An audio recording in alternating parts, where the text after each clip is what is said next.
PH, Batang San Miguel. Igawas! Mag-istorya sa Milit na, ipagawas na, paminaw muntika. Milit na, igawas ang storya, mag San Miguel sa ta. Milit na, igawas na, ang San Miguel Pilsen, sarap laging kasama. Drink responsibly. Ang San Miguel Pale Pilsen 320 ml 40 SR pera. Ang Grande 105 SR pera. Palit na! Drink responsibly. Camel, sukang puti, sa suan mo kalamig. Camel, sukang puti, maunag yun imong mapili. Camel, sukang puti, sa suan mo palamig. Camel, sukang puti, anita na ang sikreto, ang sikreto sa lami.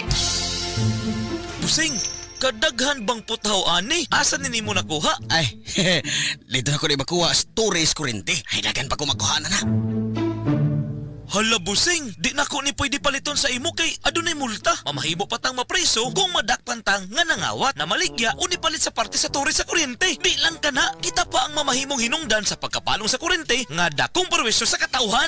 Illegal ang pagpangawat ug pagbaligya sa bisan unsang parte sa tore sa kuryente. Isumbong sa 0917-847-6427 o di ba ka sa 0918-847-6427 kung adunay babantayan nga mga makaduda nga kalihukan o sa kapayrumdum gikan sa NGCP. Si Tata Tulno, nga taga Dipolog City, Zamboanga del Norte, usa sa mga makatestimonya sa Paragis Bila-Bila Herbal Capsule. Na ako'y pulip dayo nagpa-check up ka sa doktor. Ingon ang doktor nga magpa-opera jud ko din. Daghan akong kuan ni try ko mga herbal pero wala man jud, so ni try ko aning Paragis na nakapalit mig 20 pieces. Okay na akong pamate, wala na ako mag-bleeding. Sulay usab ninyo ang paggamit sa Paragis Bila-Bila Herbal Oil kaysa Paragis Bila-Bila. Dili na ka, mag-agwanta pa.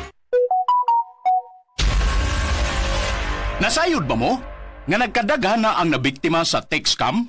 Matod sa National Telecommunications Commission kung NTC sa Rehiyon 7 nga nagkadayang matang sa tech scam ang nadawat sa ilang buhatan, subay sa ilang monitoring ug mga nadawat nga reklamo sa ilang buhatan. Ang mga matang sa tech scam, bisan kinsa, mahimong target sa mga mangingilad ug sa nagpaluyo sa modus. Pagbantay ug pag-alerto. Unsa man ang mga matang sa tech scam? Raffle scam. Mutiks nga magpahibaw nga nakadaog og sakyanan o kwarta, muawhag nga mupada og kwarta aron ma-process ang premium. New roaming number scam. Mutawag o mutiks nga magpahibaw sa bagong roaming contact number gikan sa abroad nga magpaila nga uyuan, iyaan o paryente. Missent load scam. Kunuhay na sayop og send og load ug mumando sa pag-send og balik sa load ngadto sa particular number. Nisiya usab ang discount billing scam. Then mo text o mo pahibaw nga entitled ka sa particular nga discount ug mo auhag ang mangingilad nga mo pada og kwarta aron maka-avail sa discount. Apan di ay aduna nay gihimong pag-minus o deduct sa imong load ang gipangayong kwarta. Pagbantay sa mga mangingilad, liyo sa text scam. Mahimong ipadala sa NTC 7. Pinagi sa email sa region7.ntc.gov.ph o gisubmit ang screenshot o kopya sa scam message o ID aron masabtan sa NTC 7 ang reklamo o complaint o mahimong muduaw sa website sa NTC Region 7.